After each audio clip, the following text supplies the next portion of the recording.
Hi everyone, and welcome to our very first Mani 101 completely translated into ASL. My name is Liv and I'm joined by somebody super special. Everyone please say hi to Tori.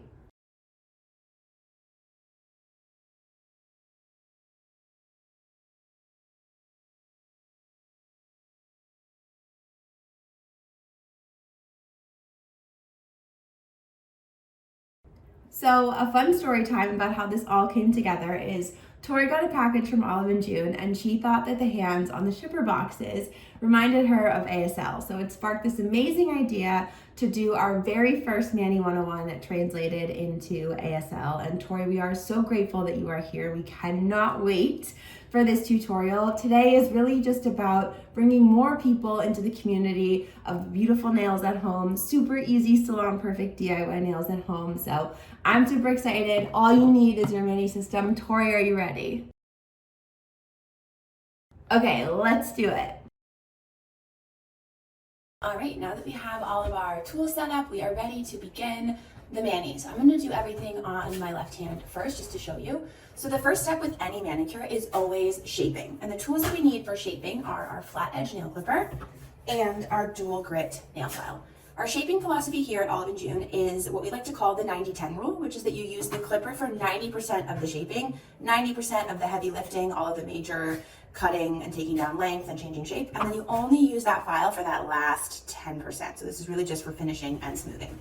When you're ready to start shaping, especially if you're new to doing your own nails, don't stress too much about trying to find the perfect shape or, deciding what shape looks best for me. Any of those rules about needing to have a round shape, if you have a round cuticle line, all those rules are completely made up. Whatever shape you like the best is the shape that looks the best on you. So we're gonna start with our clipper.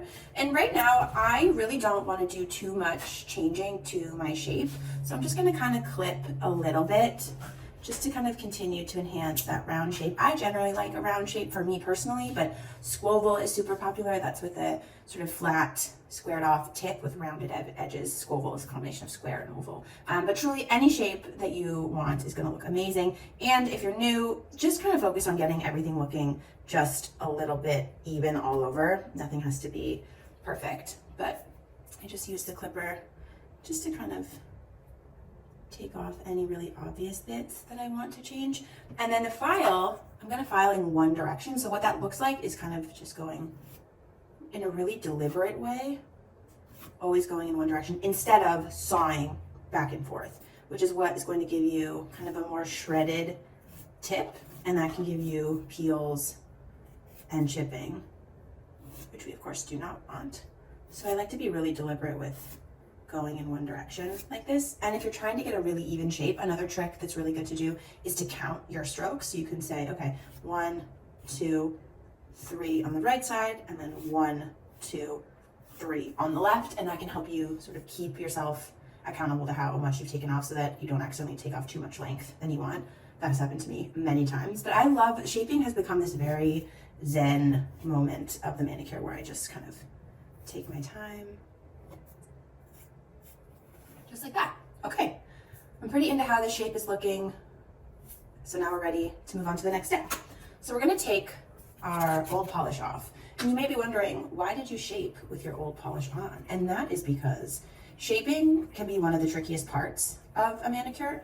And when you have whites of your nails visible, like you can see now when I took my polish off, the whites of your nails can be kind of uneven. And when you shape by just saying, okay, I'm gonna cut off all the white part, for example, what you'll end up with is actually a way more uneven final shape because your white might kind of go like this. So by cutting and filing with my old polish on, I get a really good sense of what that final shape is gonna look like without being distracted by the whites of my nails. So I can really see what that finished final product is gonna be. So we always recommend shaping with your old polish on. Once you've shaped, you can take your old polish off. This is our acetone-free polish remover pot. I'm obsessed with this. It's like the best magic trick ever. We love it because it's really effective and efficient at taking off your nail polish, but it's acetone-free, so it's a slightly more gentle formula. Also, this is like such a fun magic trick if no one has ever seen this before. It's so fun.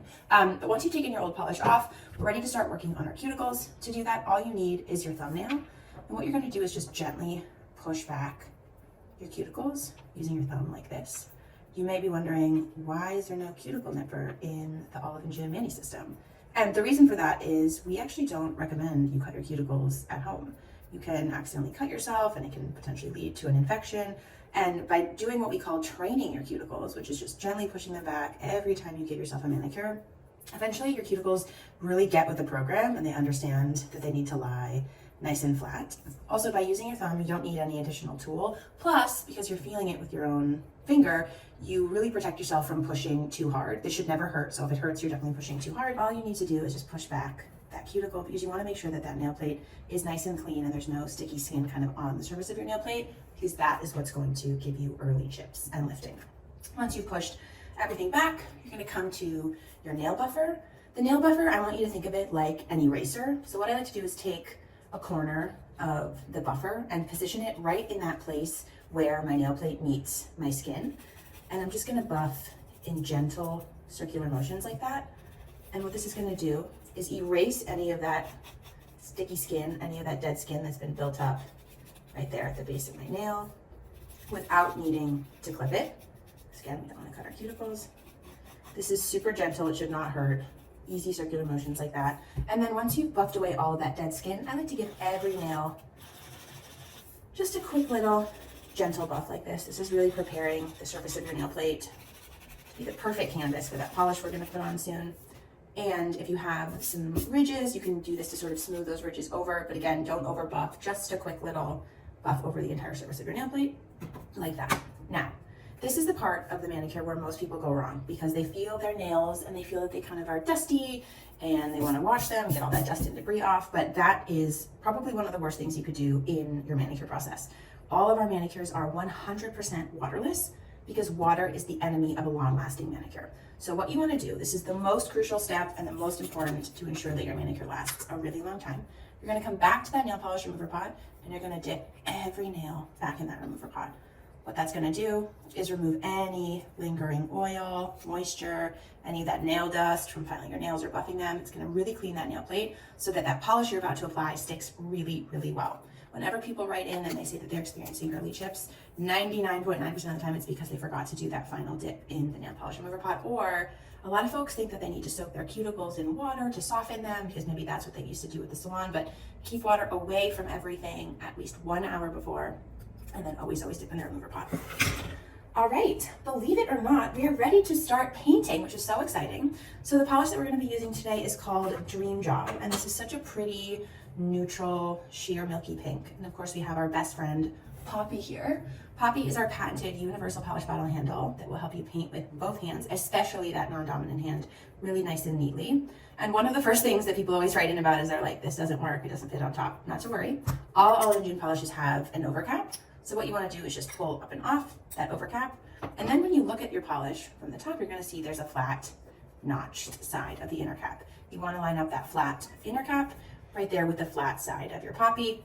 And then you're going to shimmy Poppy on down just like that. And then when you turn to the side, I like to leave a little bit of that white inner cap visible. That way my brush doesn't get accidentally stuck inside my Poppy. But now when you take your brush out of that bottle, you're going to see you have perfect Poppy placement. That wide fan shaped brush is now perfectly flat and in line with that flat side of Poppy, which is going to give you the best, most ergonomic grip. Now that we have our perfect Poppy placement, we are ready to start painting. I like to lift the brush out of the bottle and wipe one side of the brush along the neck of the bottle. I have kind of wide nails, but if you have more narrow nails, you can kind of tap a little bit of the excess off the brush there. But for your very first coat of polish, what you want to do is start the brush in the center of your nail like so, push down towards the base of the cuticle, and then pull back, and then swipe your brush on either two sides of that first stroke that you did. And the reason why we say that is because you want to avoid a flooded cuticle. A flooded cuticle is kind of like the #1 dead giveaway of an at-home manicure gone wrong. Because what folks try to do is they try to get their brush really close to the base of that cuticle because that's what they're used to seeing in the salon. And what happens when you flood your cuticles, you're basically telling everybody that you flew a little too close to the sun. So by starting in the center of your nail and then pushing that brush down towards the base of the cuticle, it puts you in control of your brush. You get as close as you feel comfortable with, and then you pull back so that you always avoid flooding a cuticle and you always get that more professional look. My thumb is always a little tricky because it's a bigger finger. So sometimes I need to do like 3 or 4 strokes to get full coverage. I like to rest my thumb on my other fingers to give myself like a steady base like that. But that is our first coat of polish done. And never worry if your first coat of polish looks streaky or you don't like it. It always comes together on that second or even third coat. Thin coats are key to a manicure that really lasts, so thin coats are your best friend, always, always. Now I'm gonna let this dry for 5 minutes, at least 5 minutes, 5 to 10 minutes if you can. This is really gonna make it so this coat dries, and then the next coat of polish that I put on top fuses really, really well. So I'm gonna close up my polish and wait the full 5 minutes, come back and do the next coat. All right, we've waited that 5 to 10 minutes and we're ready to do our next coat of polish. For your second coat of polish, you don't have to worry about starting the brush in the center of the nail. You can go right ahead and paint close to the cuticle there, because you've already kind of established this nice little playground for that polish to sit on. When it comes to how many coats should I do, the real answer is you can do as many as you want, as long as you keep those coats nice and thin. So let's say I wanted this to be a little bit more pink and a little bit more opaque. I could absolutely go in with a third coat of Dream Job, but what I want to do is again make sure those coats are nice and thin, and that I've given every coat the full 5 to 10 minutes to dry. Because if you put wet paint on top of wet paint, it is never going to dry and you're going to get those super annoying bubbles, which nobody wants. So thin coats, always, always, full dry time. It's always worth it in the long run. I think I may want to do a third coat because I think I want a little bit more of a pinky vibe. So I'm gonna let this dry for 5 minutes and then we're gonna come back. One thing I love to do while I'm waiting for my polish to dry is just clean up my work a little bit. This is our handy dandy cleanup brush. Dip it gently into the remover pot, and then you can clean up any place that you might have painted outside the line. This can also help you get really nice, neat, professional, perfect polish lines. You can use this to kind of carve out the area by your cuticles. This is the thing that really makes people stop you in the street and ask you what salon you go to. And take your time with this. I really zen out during this moment too. This cleanup brush was inspired by the cleanup brushes that our amazing manicurists used in our salons. All right, closing that up. Gonna wait a few more minutes for this to dry, and we're gonna go in with our third coat of Dream Job, and then we're gonna do some top coat. All right, third coat of Dream Job. Just to kind of seal everything together. I love this like bouncy pink milky sheer look. It's so pretty.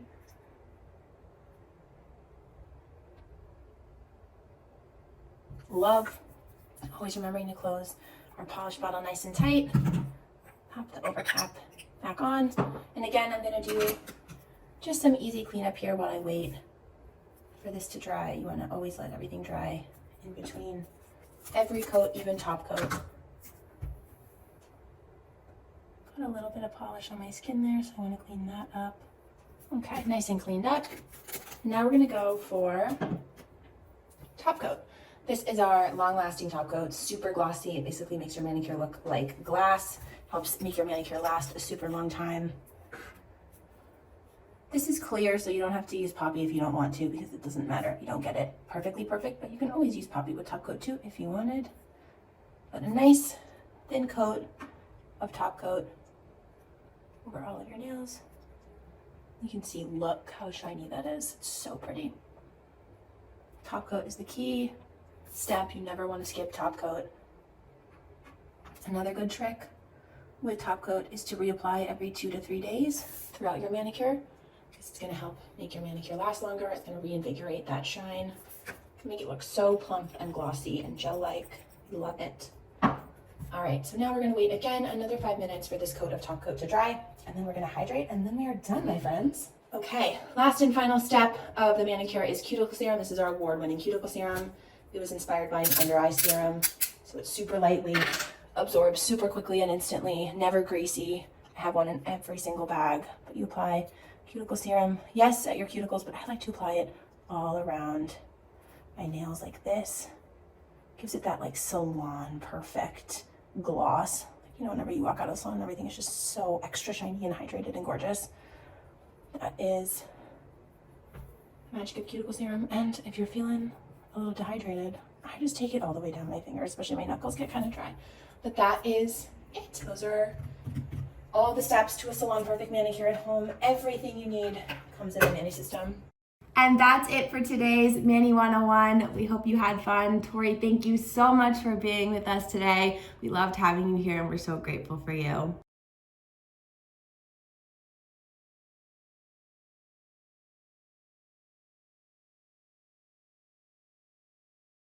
We hope to bring you so many more ASL tutorials in the future. As always, please follow us on socials at Olive and June. Tag us in your nail fees on Instagram and TikTok. We hope to do so much more. And for now, all of you,